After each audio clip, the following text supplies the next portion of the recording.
All right, you guys, this is a update back on that Sorensen situation. The guy that passed away, I think his name Jonh Eisenman, who took the life of a 19-year-old Andrew Sorensen because apparently he heard that Andrew Sorensen sold his daughter into a sex trafficking situation, right?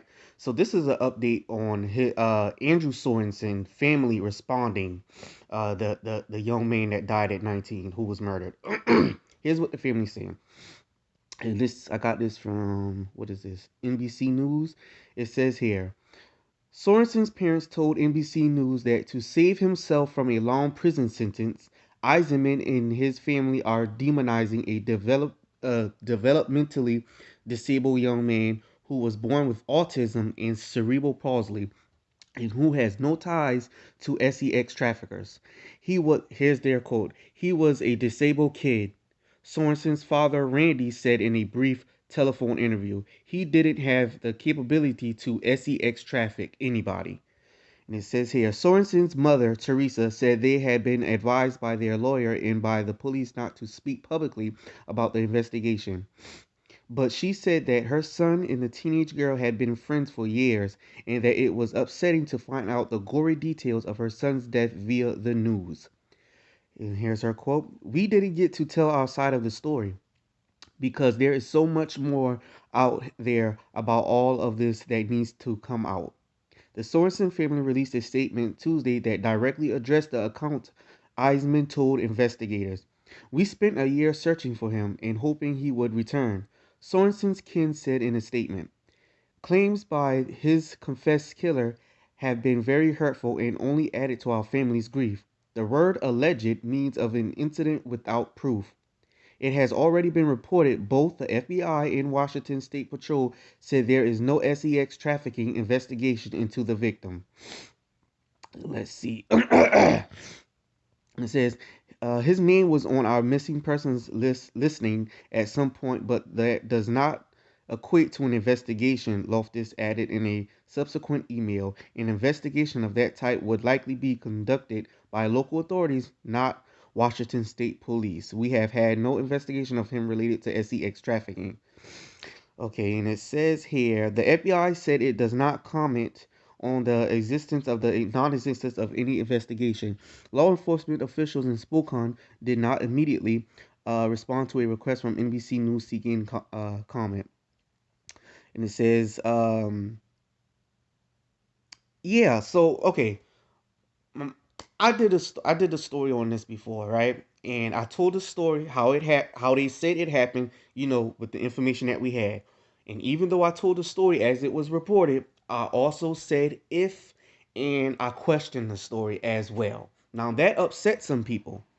That upset some people, and even some of the family members, alleged family members, I will say in the comment section, because I don't know for sure, I can't verify, but alleged family members were upset, a bit upset with me, right? Because of I question it. I'm a critical thinker. I don't just take what I hear and run with it, you know. So here's okay. I'm gonna start with this right here, y'all. Basically, I'm gonna just give it to you straight, no chaser. It sounds too good to be true. It just sounds too perfect, I should say. It sounds too like a movie. You know what I mean? Like, okay, you heard from somebody that your daughter was sold into sex trafficking by her supposed her boyfriend or whatever, a friend, and you reach out to police, they won't do anything. That's what the alleged family member said as well in my comment section. The police wouldn't do anything. So you heard that what she may be here or in Seattle or whatever. So you went to the place where she's sex trafficked against her will or whatever, and you just went there and picked your daughter up. First, okay, how did you find her? That's my question. Two, that this is something serious against her will or whatever. Uh, what did you do? You just walk up in there and just say, come here, daughter. How many people were organizing this situation? Did they saw you snatch her up? Did you bust through a window and sneak her? Did you walk right in and say, this is my daughter? Like, what happened? It's just not adding up and making sense. Like, what happened? Did they just let you allow her to just grab her and just go? Because that's not making sense to me. It seemed like they would put up a fight or something.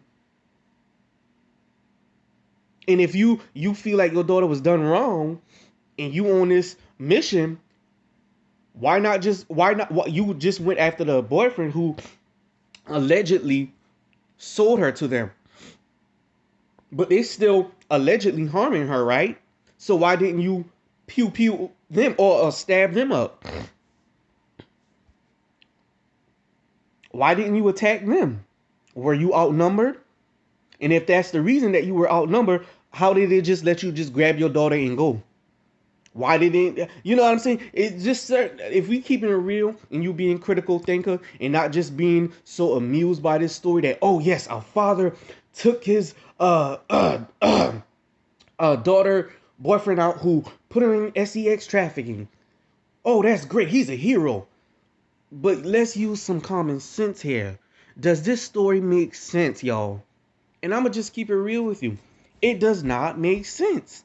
Now, I don't know for sure, if what all the family of Andrew Sorensen, the young guy, the teen that died, that got killed by this, the man, the father, saying that he's disabled, cerebral palsy, and I heard that he had an IQ of an 81. I don't know for sure what is that true. I don't understand why they would lie about that. And you know, he's a disabled kid, but I don't know for sure if that's true. But I'm gonna just keep it real with you. I'm more inclined to lean on this side because I already questioned this story from the get go. And although I got, received well, reactions from people, there were some people that were upset about that. They were really upset that I was being a critical thinker and asking certain questions. So I just want to know what y'all guys think on this situation because I'm pretty sure there's going to be more updates on this. Because some tell me this, because the police, I remember hearing basically that they didn't see anything of the that would tie this guy to this situation. They didn't see anything that would tie him to the situation of sex trafficking. I don't know. I'm sorry. It's just not making any sense, and that may piss some people off. But oh well, you just not a critical thinker because I don't understand how you cannot question this case. I just don't see how you cannot question it. People are just so wow by this situation because it just sounds like a taken part full starring Liam Neeson again. And I'm sorry, it just doesn't make any sense. It does not make any sense.